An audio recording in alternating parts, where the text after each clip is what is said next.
Queria aproveitar esse tempo agora para a gente fazer algumas perguntas. Então, a primeira pergunta que eu vou fazer, de alguém que passou para mim aqui.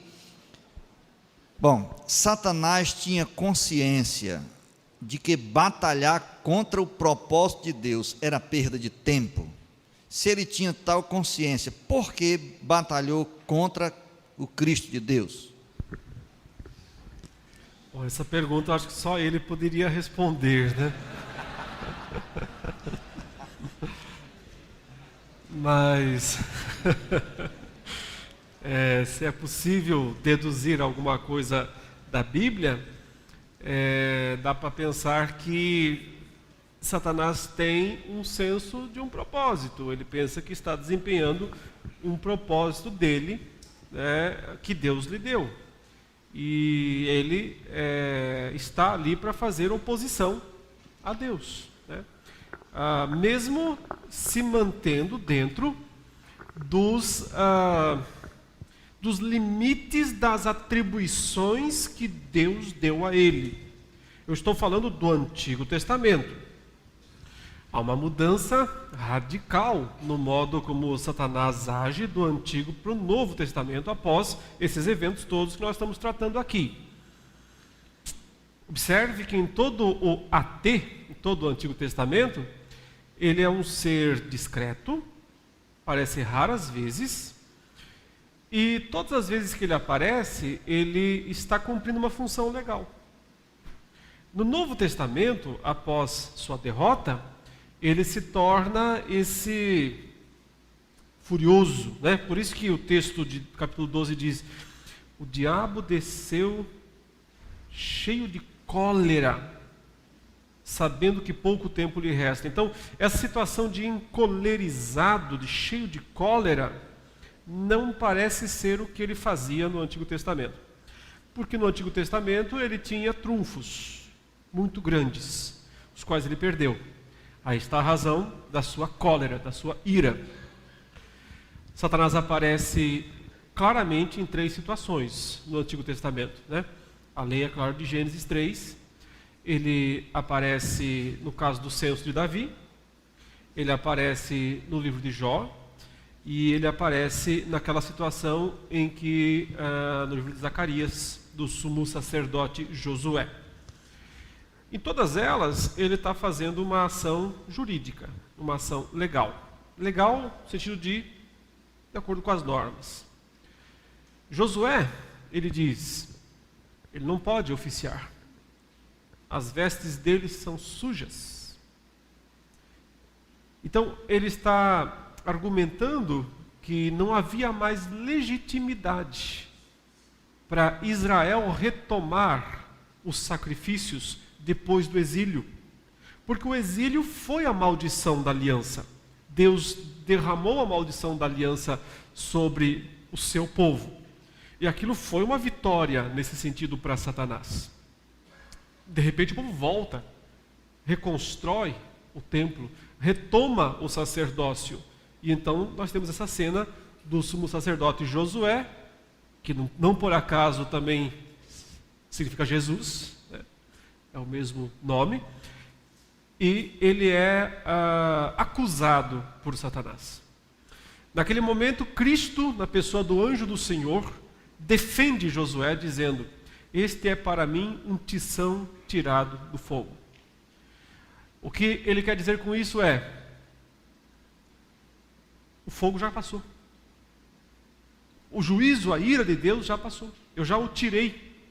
Então, o que era necessário que fosse cumprido em termos de maldição da aliança, já passou.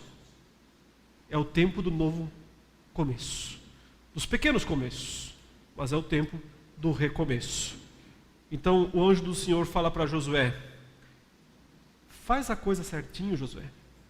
Oficie direitinho, como tem que ser, e eu banco a sua oferta. Essa é a ideia do texto. Eu te sustento.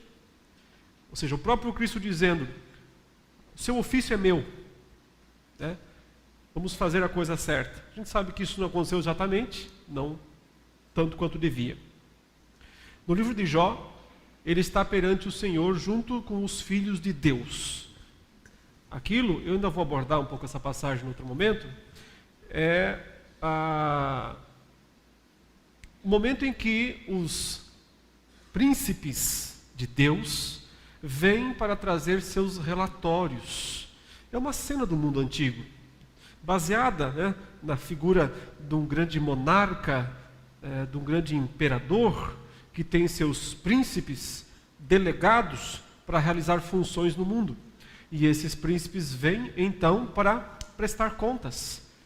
Por isso que Satanás se apresenta ele é um deles, mas um dos príncipes, um dos cabeças. Não fala com Deus, não se dirige a Deus em momento nenhum.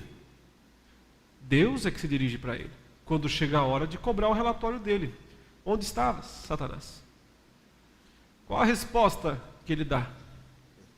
Rodeando a terra e percorrendo-a.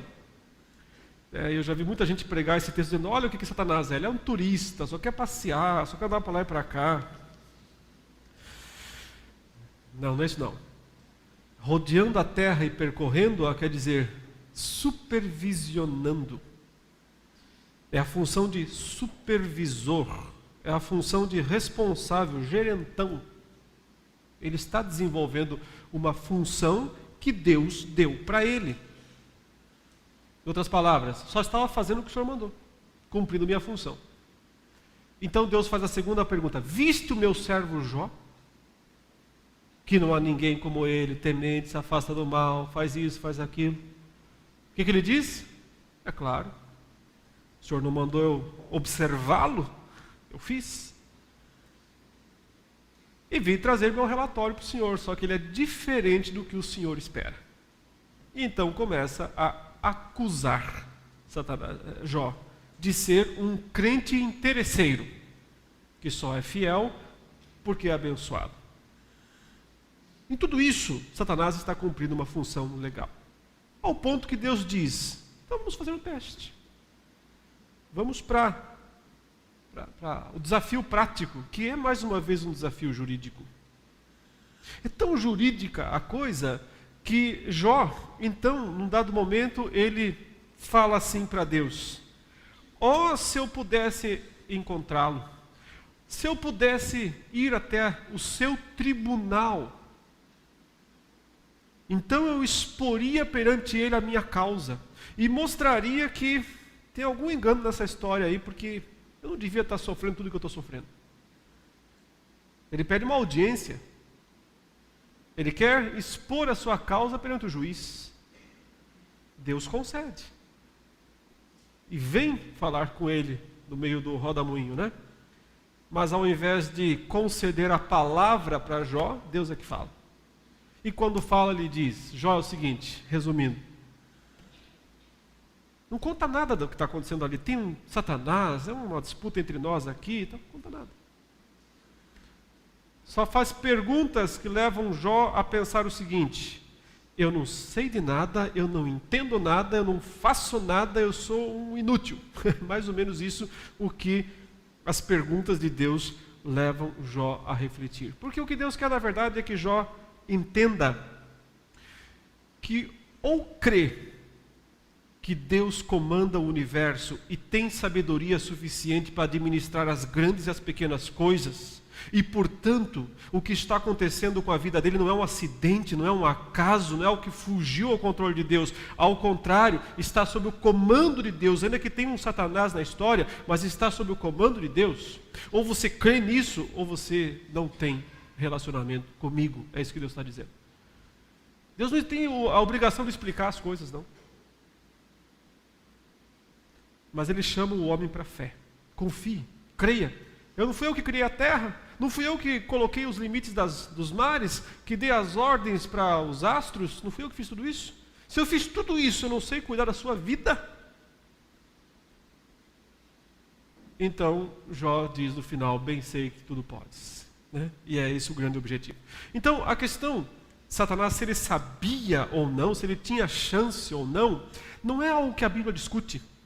Não é algo que importa biblicamente falando. A questão é, ele tem uma função. ele age, ele cumpre essa função. Ele vai se tornando cada vez mais o adversário. O termo Satanás, Satana, significa adversário. Ele vai se tornando cada vez mais um diabo. Diabo significa acusador, o diabolos, o acusador. Não são nomes, são títulos. São funções. Funções de opor e de acusar. Ele faz isso porque é da sua natureza fazer isso. Se ele acha que tem chance de vencer ou não, eu realmente não sei dizer isso. Realmente não sei dizer. Mas, após a cruz, estou falando isso antes da cruz. Após a cruz, ele sabe que não tem mais a mínima chance. Porque o texto diz isso. O diabo, o acusador dos nossos irmãos, desceu até vós cheio de grande cólera, sabendo que pouco tempo lhe resta. Ou seja, ele sabe que seus dias estão contados. Nem por isso, ele vai parar de agir. Ele vai continuar agindo de uma forma diferente daquela que ele agia antes. E eu terei muito a falar sobre isso aqui ainda. Quando Cristo paga o preço da justiça exigida a Deus, podemos dizer que ele paga também a si mesmo o preço exigido? Como Deus triuno, sim. A dívida é para com a Trindade. Mas em termos de aquilo que a gente costuma falar, quem faz o que na Trindade, na obra da Trindade, é função do Filho ser o mediador. O mediador. Então, é função dele oferecer ao Pai o sacrifício pelos homens. Então, tecnicamente falando, temos que dizer que ele pagou ao Pai. A figura do Pai é a figura de juiz. Agora, se a gente pensar uma forma mais ampla, temos a Trindade, o Pai, o Filho e o Espírito Santo, e são iguais em essência, eternidade, justiça, poder, santidade e tudo mais. Então, nesse sentido, está pagando a si mesmo também pela dívida dos homens. Mas quando a Bíblia descreve em termos objetivos a redenção, é o Filho oferecendo ao Pai esse sacrifício. Pessoal, é o seguinte, a produção está dizendo aqui para deixar vocês com um gostinho de quero mais. Tá certo? Então nós vamos encerrar agora. Aí amanhã a gente volta. Todo mundo concorda? Então, estamos encerrando agora. Aí amanhã de novo, tá certo?